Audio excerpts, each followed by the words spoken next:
¿Merece realmente la pena pagar más por la Leica Edition de este nuevo y flamante Xiaomi 17 Ultra?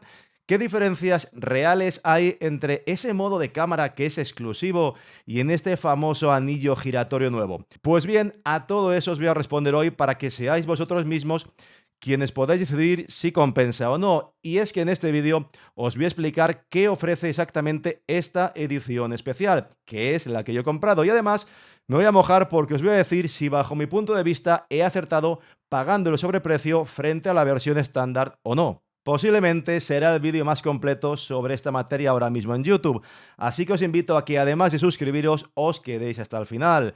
Antes de nada quiero aclarar qué modelo tengo aquí. La unidad que yo he comprado es la Leica Edition de color negro de 512 GB de almacenamiento en su versión asiática, adquirida a través de Trading Sensei. Cuando estoy grabando este vídeo, el Xiaomi 17 Ultra todavía no está disponible de forma oficial en Europa, ni tampoco hay precios confirmados para nuestro mercado.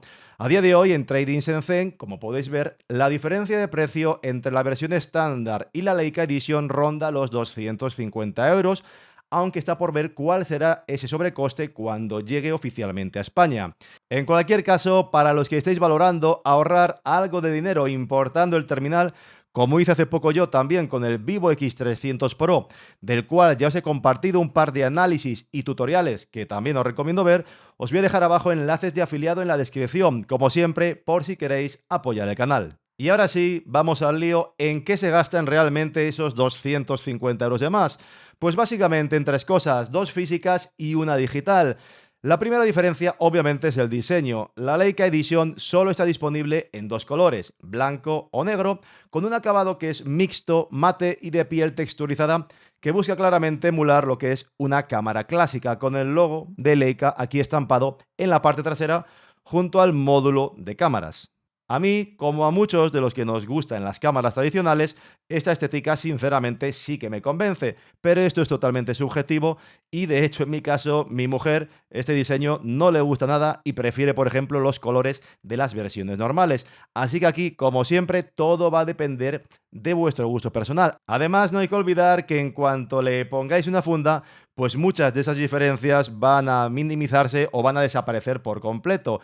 Es cierto también que la edición especial incluye dentro de la caja pues una funda que mantiene esa estética de Leica con el logo y el acabado bitonal, pero personalmente esta funda no es la que yo usaría como funda principal, ya que como veis aquí el módulo de cámaras queda totalmente expuesto sin protección y demasiado a ras. Y además tampoco se protege bien precisamente lo que es la parte inferior del teléfono, dejando la zona del puerto USB-C bastante descubierta.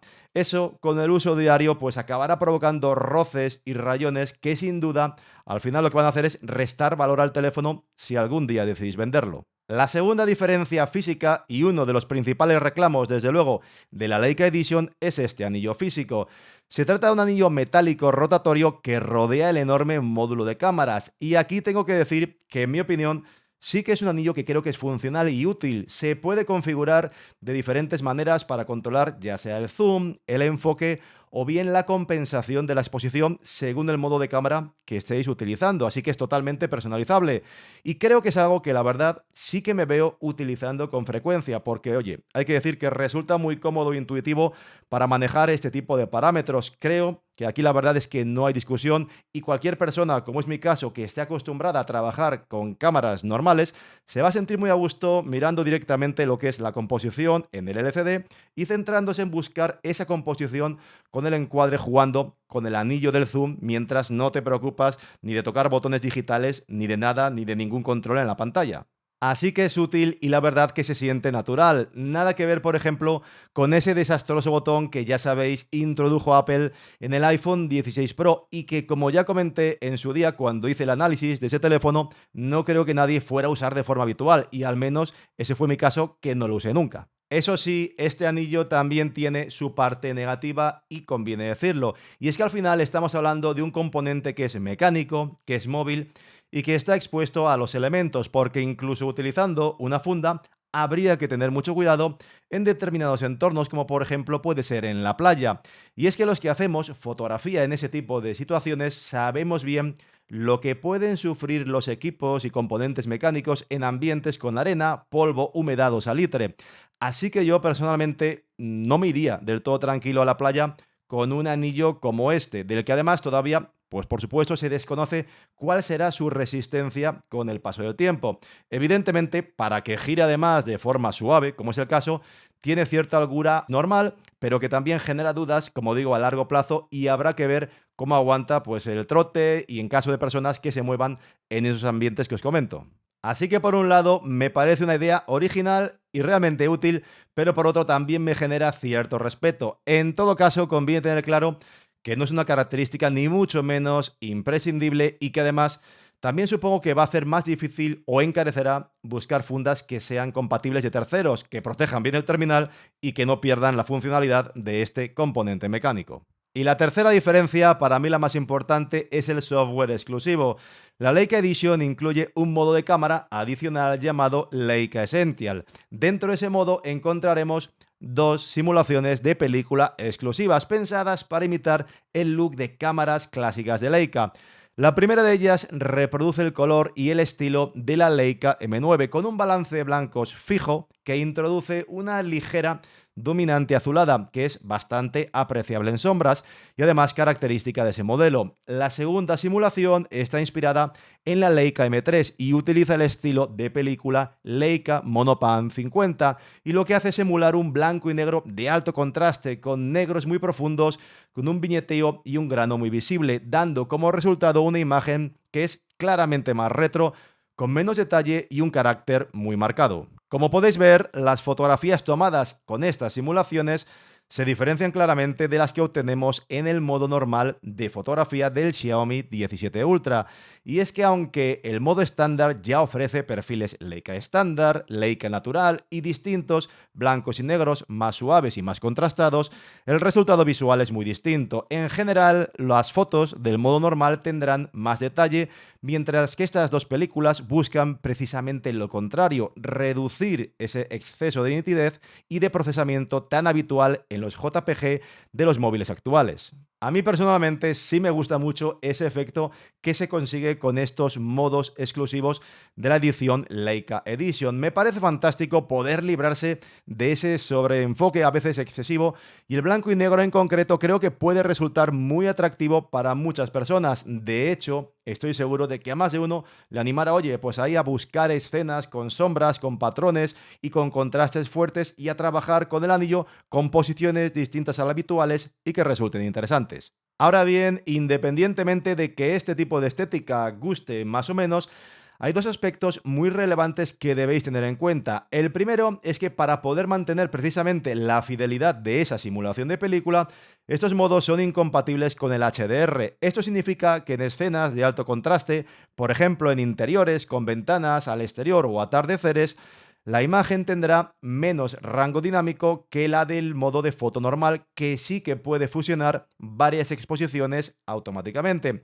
En estas situaciones tendréis que elegir o exponéis para proteger las altas luces, oscureciendo, por tanto, lo que son las sombras más profundas, o bien protegéis las sombras pero a costa de quemar más las luces altas. El segundo punto clave es que las fotos tomadas con el modo Leica Essential únicamente se van a guardar en JPG y de 12 megapíxeles y por supuesto no se genera un archivo RAW adicional.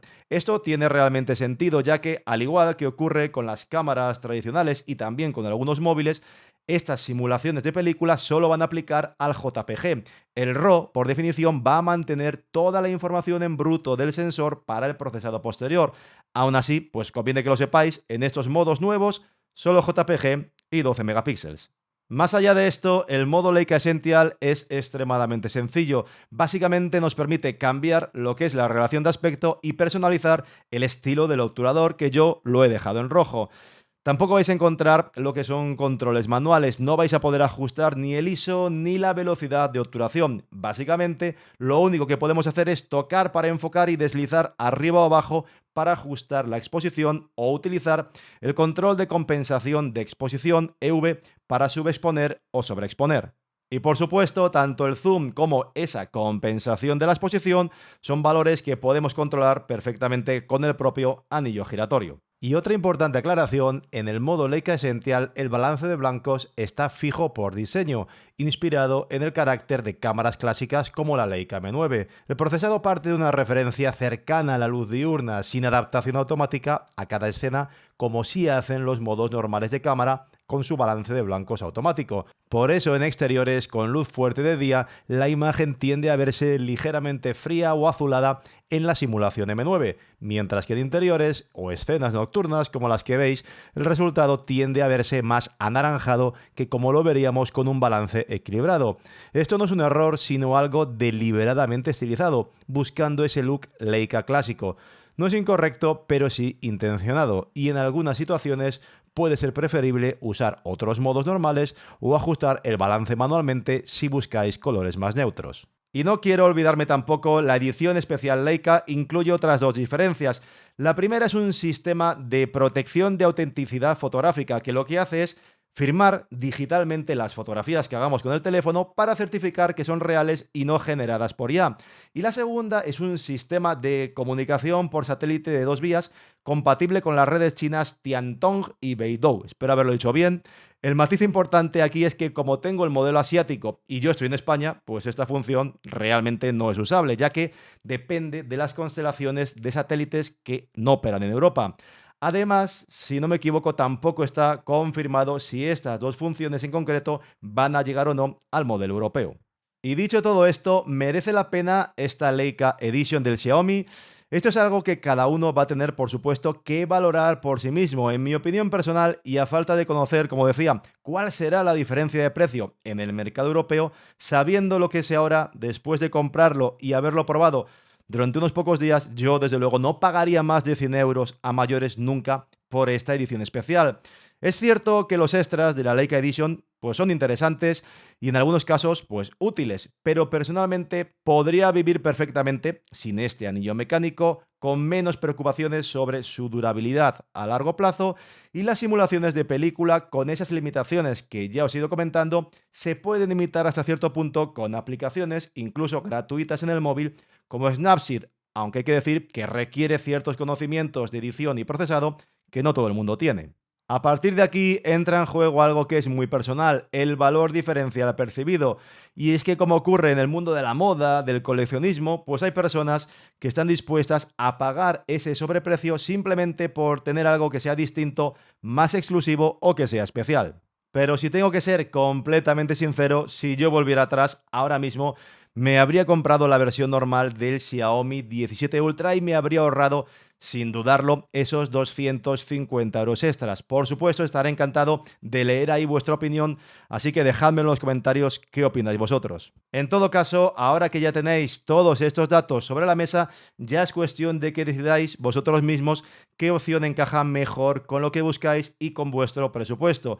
Si finalmente queréis comprar este dispositivo, ya sea el 17 Ultra en cualquiera de sus versiones u otro teléfono como el Vivo X300 Pro y hacerlo a través de Trading Shenzhen, os dejaré enlaces de afiliado en la descripción. Eso sí, ya sabéis que antes de realizar la compra es muy importante que comprobéis siempre a través de ese botón correspondiente que hay en esa web o en Keymóvil la compatibilidad con vuestro país y con vuestra operadora, así como las posibles limitaciones que pueda haber en cada modelo asiático importado. Por ejemplo, en este solo viene en chino y en inglés, aunque se puede poner de forma parcial en español con la aplicación SetEdit.